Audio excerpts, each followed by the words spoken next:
Hello ಎಲ್ರಿಗೂ ನಮಸ್ಕಾರ. ಈ ಬಾರಿ ಕೂಡ ಕಪ್ಪು ನಮ್ದಲ್ಲ. ಎಲಿಮಿನೇಟರನ್ನು ಸೋಲುವ ಮುಖಾಂತರ RCB ಈ ಸೀಸನ್ನ ಮುಗಿಸಿದೆ. ರಾಜಸ್ಥಾನ ವಿರುದ್ಧ ಸೋಲುವ ಮುಖಾಂತರ ಈ ಸೀಸನ್ನಿಂದ ಹೊರಬಿದ್ದಿದೆ.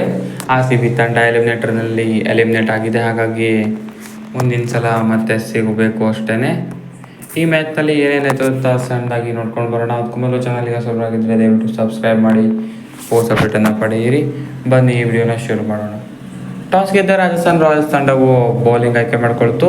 ಚೇಸಿಂಗ್ಗೆ 100% ಅನುಕೂಲ ಇರುತ್ತೆ ಅಹಮದಾಬಾದ್ ಪಿಚ್ನಲ್ಲಿ. ನಿನ್ನೆ ಮ್ಯಾಚ್ ನೀವು ನೋಡಿರಬೇಕು, ಎಷ್ಟು ಸಲೀಸಾಗಿ ಚೇಸ್ ಮಾಡಿದ್ರು ಅಂತ. ಡ್ಯೂ ಸಿಕ್ಕಾಪಟ್ಟೆ ಬರುತ್ತೆ ಇಲ್ಲಿ, ಹಾಗಾಗಿ ಚೇಸಿಂಗ್ ತಗೊಳ್ತಾರೆ.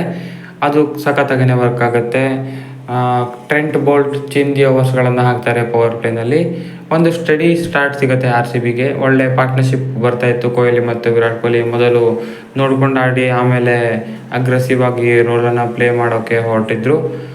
ಹೀಗೆ ಇರುವಾಗ ಡುಪ್ಲೆಸಿಸ್ ಅವರು ಬೋಲ್ಟ್ ಅವ್ರಿಗೆ ಔಟ್ ಆಗ್ತಾರೆ. ಬೋಲ್ಟ್ ಮಾತ್ರ ಚಿಂದಿ ಹಾಕಿದ್ರು. ಪವರ್ ಪ್ಲೇನಲ್ಲಿ 3 ಓವರ್ 6 ರನ್ ಕೊಟ್ಟಿದ್ರು. ಅದಾದ ಬಳಿಕ ಕೊಹ್ಲಿ ಮತ್ತು ಗ್ರೀನ್ ಕೊಂಚ ಜೊತೆ ಆಟವಾಡಿ ಇನ್ನೇನು RCB ರನ್ ಸುಧಾರಿಸುತ್ತೆ ಅನ್ನೋಷ್ಟರಲ್ಲಿ ವಿರಾಟ್ ಕೊಹ್ಲಿ ಅವರು ಚಹಲ್ ಅವ್ರಿಗೆ ಔಟ್ ಆಗ್ತಾರೆ. ಇದು ಬಿಗ್ ಬ್ರೇಕ್ ಥ್ರೂ ಆಗುತ್ತೆ ರಾಜಸ್ಥಾನ್ ರಾಯಲ್ಸ್ ತಂಡಕ್ಕೆ. ನಂತರ ರಜತ್ ಪತಿದಾರ್ ಮತ್ತು ಕ್ಯಾಮ್ರನ್ ಗ್ರೀನ್ ಕೂಡ ಒಂದು ಸಣ್ಣ ಇನ್ನಿಂಗ್ಸ್ ಆಡಿ ಇವರಾದರೂ ಇನ್ನು ಮುಂದೆ ತೊಗೊಂಡು ಹೋಗ್ತಾರೆ ಅನ್ನೋಷ್ಟರಲ್ಲಿ ಸಖತ್ತಾಗಿ ಆಡ್ತಿದ್ದ ಕ್ಯಾಮ್ರನ್ ಗ್ರೀನ್ ಅವರು ಅಶ್ವಿನ್ ಅವ್ರಿಗೆ ಔಟ್ ಆಗ್ತಾರೆ. ಮ್ಯಾಕ್ಸ್ವೆಲ್ ಮತ್ತೊಮ್ಮೆ ಡಿಸಪಾಯಿಂಟ್ ಮಾಡ್ತಾರೆ. ಅದಾದ ಬಳಿಕ ಮೊದಲ ಬಾಲ್ನಲ್ಲೇ ಎತ್ತೋದಕ್ಕೆ ಹೋಗಿ ಔಟ್ ಆಗಿಬಿಡ್ತಾರೆ. ಆ ಥರ ಅಲ್ಲಿ ಸಿಚುವೇಶನ್ ಅಷ್ಟು ಡಿಫಿಕಲ್ಟ್ ಇದ್ರೂ ಕೂಡ ಫಸ್ಟ್ ಬಾಲ್ನಲ್ಲೇ ದೊಡ್ಡ ಶಾಟ್ಗೆ ಕೈ ಹಾಕಿದ್ದು ಯಾಕೋ ಸರಿ ಅನಿಸ್ಲಿಲ್ಲ. ಅದು ಕೂಡ ಈ ಥರ ಎಲಿಮಿನೇಟರ್ ಥರ ಪಂದ್ಯದಲ್ಲಿ ಆ ಥರ ಮಾಡಿದ್ದು ಸರಿ ಅಂತ ಅನಿಸ್ಲಿಲ್ಲ. ಮತ್ತು ಒಂದು ರೆಸ್ಪಾನ್ಸಿಬಲ್ ತಗೊಂಡು ಇನ್ನಿಂಗ್ಸನ್ನು ಕಟ್ಟಬೇಕಿತ್ತು ಅವರು.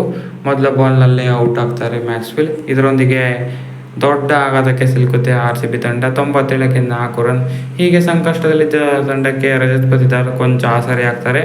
22 ಬಾಲ್ನಲ್ಲಿ 34 ರನ್ಗಳ ಮೊತ್ತವನ್ನು ನಡೆಸಿ ಅವರು ಕೂಡ ಔಟ್ ಆಗ್ತಾರೆ. ಎಲ್ಲರೂ ಸ್ಟಾರ್ಟ್ ಸಿಕ್ಕಿದ ಮೇಲೆ ಔಟ್ ಆಗ್ತಾರೆ. ಇದೇ ಮ್ಯಾಚ್ನ ಅಲ್ಲಿ ಆಗಿದ್ದು ಪ್ರಾಬ್ಲಮ್.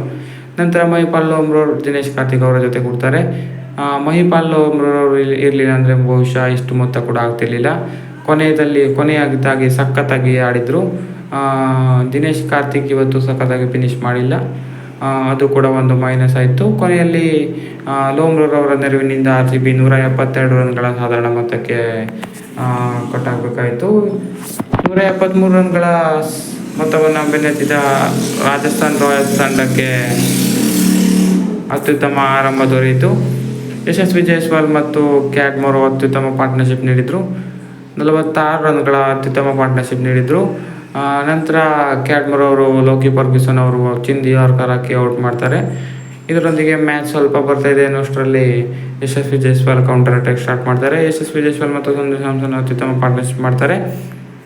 ನಂತರ ಯಶಸ್ವಿ ಜೈಸ್ವಾಲ್ ಅವರನ್ನು ಕ್ಯಾಮ್ರನ್ ಗ್ರೀನ್ ಔಟ್ ಮಾಡ್ತಾರೆ. ಸಖತ್ತಾಗಿ ಪರ್ಫಾರ್ಮೆನ್ಸ್ ಕೊಡ್ತಿದ್ದಾರೆ ಕ್ಯಾಮ್ರನ್ ಗ್ರೀನ್. ಇದನ್ನು ಇನ್ನೇನು ಮುಗೀತಲ್ಲ, ಅದನ್ನು ಕೂಡ ಸಖತ್ತಾಗಿ ಪರ್ಫಾರ್ಮೆನ್ಸ್ ಕೊಟ್ಟಿದ್ದಾರೆ ಕ್ಯಾಮ್ರನ್ ಗ್ರೀನ್. ನಂತರ ಸಂಜು ಸ್ಯಾಮ್ಸನ್ ಅವರನ್ನು ಕರಣ್ ಶರ್ಮಾ ಅವರು ಸ್ಟಂಪ್ ಔಟ್ ಮಾಡ್ತಾರೆ. ಇದರೊಂದಿಗೆ ಸ್ವಲ್ಪ ಮ್ಯಾಚ್ RCB ಕಡೆ ಬರ್ತಾಯಿದೆ ಅನ್ನೋಷ್ಟರಲ್ಲಿ ರಿಯಾನ್ ಪರಾಗ್ ಸಖತ್ತಾಗಿ ಇನ್ನಿಂಗ್ಸ್ ಬಿಲ್ಡ್ ಮಾಡೋದಕ್ಕೆ ಸ್ಟಾರ್ಟ್ ಮಾಡ್ತಾರೆ. ಈ ಎರಡು ಜೋಡಿ ಇನ್ನೇನು ಮ್ಯಾಚ್ ಮುಗಿಸ್ತಾರೆ ಅನ್ನೋಷ್ಟರಲ್ಲಿ ವಿರಾಟ್ ಕೊಹ್ಲಿ ಅವರಿಂದ ಒಂದು ಬುಲೆಟ್ ಥ್ರೋ ಬರುತ್ತೆ. ಇದರಿಂದ ಧ್ರುವ್ ಜುರೇಲ್ ಅವರು ರನ್ ಔಟ್ ಆಗಬೇಕಾಗಿ ಬರುತ್ತೆ. ಇದರೊಂದಿಗೆ ಮತ್ತೆ ಮ್ಯಾಚ್ನಲ್ಲಿ ಏರಿಳಿತ ಕಾಣುತ್ತೆ. ರಿಯಾನ್ ಪರಾಗ್ ನಂತರ ಹೆಟ್ಮಯರ್ ಅವ್ರನ್ನ ಕೂಡಿ ಇದು ಡಿಸ್ಟ್ರಕ್ಟಿವ್ ಪಾರ್ಟ್ನರ್ಶಿಪ್ ಆಗುತ್ತೆ. ಈ ಪಾರ್ಟ್ನರ್ಶಿಪ್ಪೇ RRನ ವಿನ್ನಿಂಗ್ ವೇಸ್ಗೆ ತಂದಿದ್ದು ಅಂತಲೇ ಹೇಳ್ಬೋದು. ಇಲ್ಲಾಂದರೆ ತುಂಬಾ ಕಷ್ಟ ಆಗ್ತಿತ್ತು RRಗೆ ವಿನ್ ಆಗೋದಕ್ಕೆ. ಸೊ ಹೀಗೆ ಆರಾಮಾಗಿ ವಿನ್ ಆಗ್ತಾರೆ ಅನ್ನೋಷ್ಟರಲ್ಲಿ ಕೊನೆಯಲ್ಲಿ ಸ್ವಲ್ಪ ಟ್ವಿಸ್ಟ್ ಇರುತ್ತೆ. ರಿಯಾನ್ ಪರಾಗ್ ಮತ್ತು ಶಿಮ್ರನ್ ಹೆಟ್ಮಯರ್ ಸಿರಾಜ್ ಅವರ ಒಂದೇ ಓವರ್ನಲ್ಲಿ ಔಟ್ ಆಗ್ತಾರೆ. ಆದರೂ 12 ಬಾಲ್ನಲ್ಲಿ 12 ಏನೋ ಬೇಕಾಗುತ್ತೆ. ಕೊನೆಯದಾಗಿ ಲೋಕಿ ಫರ್ಗ್ಯೂಸನ್ ಅವರ 19ನೇ ಓವರ್ನಲ್ಲಿ ಈ ಮ್ಯಾಚನ್ನು ರೋಮನ್ ಪವೆಲ್ ಅವರು ಮುಗಿಸ್ತಾರೆ. ಇನ್ನೇನು ಹೇಳೋಣ, ಈ ಸೀಸನ್ ಕತೆ ಮುಗೀತು. ಮುಂದಿನ ಸಲ ಮೀಟ್ ಮಾಡೋಣ. ಮುಂದಿನ ಸಲ ಆದರೂ ಅದೇ ಹೇಳ್ತೀವಲ್ಲ, ಕಪ್ ಗೆಲ್ಲಿ ಅಂತ ನಾವು ಆಶಿಸೋಣ. ನೋಡೋಣ. ಈ ಸೀಸನ್ ಕತೆ ಅಂತ ಮುಗೀತು. ಒಂದು ಮಾತು ಹೇಳಬೇಕು ಅಂದರೆ ಈ ಸೀಸನ್ನ ಕಮ್ ಬ್ಯಾಕ್ ಅಂತೂ ಮಾಡಿರಲೇಬಾರ್ದು. 1%ನಿಂದ 100% ತನಕ ಆಡಿ ಪ್ಲೇ ಆಫ್ಸ್ಗೆ ಬಂದಿದ್ವಿ. ಹೋದ ಮ್ಯಾಚ್ ಕೂಡ ಸಖತ್ ಚಿಂದಿಯಾಗಿ ಆಡಿ ಪ್ಲೇ ಆಫ್ಸ್ಗೆ ಬಂದಿದ್ದೀವಿ. 6ಕ್ಕೆ 6 ಸತತ ಗೆದ್ದು ಪ್ಲೇ ಆಫ್ಸ್ಗೆ ಬಂದಿದ್ದೆ, ನಾವು ಮರೆಯೋ ಹಾಗೇ ಇಲ್ಲ. ಆಟದಲ್ಲಿ ಗೆಲುವು ಸೋಲು ಇದ್ದಿದ್ದೆ. ಇವತ್ತು ನಮ್ಮ ದಿನ ಅಲ್ಲ ಅಷ್ಟೇ. ಸೊ ಇದಾಗಿತ್ತು ಈ ವಿಡಿಯೋ. ಹೆಚ್ಚಿನ ವಿಡಿಯೋವಾಗಿದೆ.